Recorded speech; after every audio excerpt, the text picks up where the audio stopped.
Hi, నా పేరు doctor Vijaya Madhuri, fertility consultant, 49 fertility centres, Banjara hills. చాలామంది మగవాళ్ళల్లో కణాలు తగ్గిపోవటము, లేదంటే జీరో కణాలు ఉండటము, ఇట్లా ఈ మధ్య కాలంలో చాలా చూస్తాం. దానికి కారణాలు ఏంటి అనేది వాళ్ళు తెలుసుకుందాం.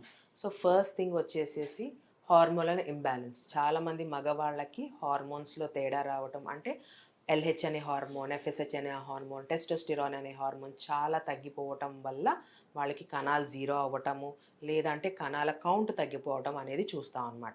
సో ఎవరికైతే కణాలు తక్కువ ఇట్లా ఉన్న వాళ్ళకి కంపల్సరీ మనం ఈ హార్మోన్ టెస్ట్ చూసుకొని దాని బేసిస్ మీద ట్రీట్మెంట్ ఇస్తాం.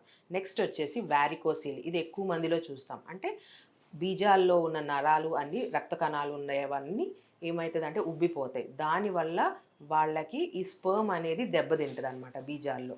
సో అది ఇన్ఫెక్షన్ అనమాట. చెడు రక్తం అటు ఇటు తిరగటము దానివల్ల ఉంటుంది అనమాట. సో అక్కడ ఏ ప్రాబ్లం ఉన్నా కూడా దానికి తగ్గట్టుగా మనం ట్రీట్మెంట్ ప్లాన్ చేసుకోవాలి. కొంతమందికి దాంట్లో కూడా ఈ వ్యారికోసిల్లో గ్రేడ్ 1, 2, 3, 4 అట్లా ఉంటాయి అనమాట.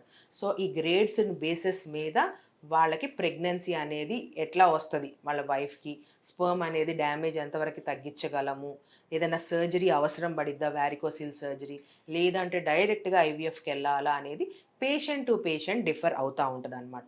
అది ఒక ఇంపార్టెంట్ థింగ్. నెక్స్ట్ వచ్చేసి జెనెటిక్ కాజెస్, అంటే వంశపారంపర్యంగా వచ్చేదన్నమాట. కొంతమందికి మగవాళ్ళల్లో ఈ స్పర్మ్ అనేది మనకి బీజాల్లో ఫామ్ అవుతుంది. దాని తర్వాత స్పర్మ్ వ్యాస్ డిఫరెన్స్ అనే దాని ద్వారా మనకి పెనిస్లోకి వచ్చి బయటకు వస్తుంది అనమాట. సో ఈ మధ్యలో ఉండే వ్యాస్ డిఫరెన్స్ అనేది ఒక ట్యూబ్యూల్స్, ఆడవాళ్ళల్లో ఫెలోపియన్ ట్యూబ్స్ ఎలాగో వాళ్ళకు కూడా ఇట్లాంటి ట్యూబ్స్ ఉంటాయి. కొంతమందికి ఈ ట్యూబ్స్ అనేది యాబ్సెంట్ ఉంటాయి అనమాట వాళ్ళకి. అది కూడా జెనెటిక్ కాజ్ వల్లే. క్లైన్ ఫిల్టర్ సిండ్రోమ్ అని చెప్పి మగవాళ్ళు ఎక్స్ట్రా ఎక్స్ క్రోమోజోమ్ ఉండటం, ఇవన్నీ ఇట్లాంటి జెనెటిక్ లోపాలు, లేదంటే వంశపారంపర్యంగా ఏదైనా డిజీజెస్ ఉన్నా కూడా వాళ్ళ బేబీస్కి వస్తాయి అన్నమాట. సో అవి ఏంటి కారణాలు అనేది తెలుసుకోవాలి. నెక్స్ట్ వచ్చేసి ఇన్ఫెక్షన్స్. చాలామంది మగవాళ్ళకి ఒకవేళ మల్టిపుల్ పార్ట్నర్స్ ఉన్నా దానివల్ల కూడా ఇన్ఫెక్షన్స్ వస్తాయి అన్నమాట. సో లేదు అంటే వాళ్ళ పార్ట్నర్ నుంచి కూడా ఇన్ఫెక్షన్ స్ప్రెడ్ అవుతుంది. ఈ ఎక్కువ ఇన్ఫెక్షన్ ఉండటం వల్ల కూడా ఈ బీజాల్లో ఉన్న స్పర్మ్ అనేది డ్యామేజ్ అయ్యే ఛాన్సెస్ ఉంటుంది. ఇది ఒక కారణం. సో ఎవరికైతే ఇన్ఫెక్షన్ ఎక్కువ ఉందో ఆ ఇన్ఫెక్షన్ని మనం తగ్గించుకుంటే బెటర్ అనమాట. నెక్స్ట్ వచ్చేసి రెట్రోగ్రేడ్ ఎజాక్యులేషన్. చాలా మామూలుగా ఏంటంటే ఎజాక్యులేట్ చేసేటప్పుడు స్పర్మ్ అనేది బయటికి రావాలి. కొంతమందికి ఏంటి అంటే వెనక్కి వెళ్ళిపోద్ది అనమాట.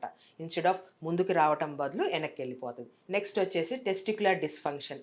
చాలామంది మగవాళ్ళలో ఈ టెస్టిస్లో ఏదైనా లోపం ఉండటం కానీ, చిన్న సైజ్ టెస్టిస్ ఉండటం కానీ ఇట్లా జరుగుతుంది. అండ్ టెస్టిస్కి ఏదైనా చిన్నప్పుడు పిల్లలు ఏదైనా ఆడుకున్నప్పుడు కొంతమంది పిల్లల్లో టెస్టిస్ దగ్గర దెబ్బతినే ఛాన్సెస్ కూడా ఉంటుంది అనమాట. అలాంటి బేబీస్ ఉండుంటే ఫర్దర్గా ఫర్టిలిటీ ఛాన్సెస్ ఏంటి అనేది కూడా మీరు చెక్ చేసుకోవాలి. ఒక్కొక్కసారి టెస్టిక్యులర్ టార్షన్, ఆడవాళ్ళలో అండాశయాలు టార్షన్ ఎలా జరిగిద్దో మగవాళ్ళలో కూడా టెస్టిక్యులర్ టార్షన్ అనేది జరుగుతుంది అనమాట. అది ఇంపార్టెంట్. నెక్స్ట్ వచ్చేసేసి మెడికేషన్స్. కొంతమంది మెడికేషన్స్ వాడతారనమాట కీమోథెరపీకి. మెయిన్ థింగ్ ఏదైనా క్యాన్సర్స్ ఉన్నా అలాంటప్పుడు కూడా కీమోథెరపీ తీసుకోవటం, రేడియోథెరపీ తీసుకోవటము, ఇలా ఉన్నప్పుడు కూడా మగవాళ్ళలో ఉన్న స్పర్మ్ ప్రొడక్షన్ అనేది తగ్గిపోవచ్చు. ఇది కూడా ఒక కారణం అయి ఉండొచ్చు. అండ్ ఇంకొకటి సిస్టమిక్ డిసీజెస్. వాళ్ళకి ఏదైనా కిడ్నీ ఫెయిల్యూర్ కానీ, లివర్ ఫెయిల్యూర్ కానీ, ఇట్లాంటి ప్రాబ్లమ్స్, థైరాయిడ్ ఉండటం కానీ, ప్రొలాక్టిన్ హై ఉండటం కానీ, ఇట్లా ఉన్నా కూడా మగవాళ్ళలో స్పర్మ్ అనేది తగ్గుతుంది. సో ఈ కారణాలు ఏంటి, ఎవరికి దేని వల్ల స్పర్మ్ అనేది తగ్గింది అనేది ఫస్ట్ థింగ్ మనం డయాగ్నోస్ చేసుకోవాలి. ఆ తర్వాత దాని ప్రకారంగా ట్రీట్మెంట్ అనేది ఇంపార్టెంట్ అనమాట. సో ప్రతి వాళ్ళు జస్ట్ మనకి కణాలు లేదు అంటే చాలామంది డోనర్ స్పర్మ్ అడ్వైజ్ చేయటం ఇట్లా చూస్తున్నాం ఈ మధ్యలో. సో అది పరిష్కారం కాదు. ఏంటి ప్రాబ్లం అనేది ఫస్ట్ తెలుసుకొని దాని తర్వాత దాన్ని సాల్వ్ చేసుకొని ప్రెగ్నెన్సీ కోసం ట్రై చేస్తే మీకు ప్రెగ్నెన్సీ వచ్చే ఛాన్సెస్ చాలా బెటర్ ఉంటుంది అనమాట. అండ్ ఇంకొకటి, చిన్న చిన్న లైఫ్ స్టైల్ మోడిఫికేషన్స్ చేసుకోవడం చాలా చాలా ఇంపార్టెంట్. ఆడవాళ్ళలో ఒబెసిటీ వల్ల ఎలాగ పీసీఓడి, లేదంటే ప్రెగ్నెన్సీ అండ్ ఎగ్స్ కౌంట్ తగ్గిపోతాయి, అట్లాగే మగవాళ్ళలో కూడా ఒబెసిటీ వల్ల స్పర్మ్ కౌంట్ అనేది తగ్గుతుంది. సో లైఫ్ స్టైల్ అనేది చాలా ఇంపార్టెంట్. ప్రాపర్ రెస్ట్, స్లీప్ కూడా very very important. Everyday at least 6 to 7 hours of sleep is very important.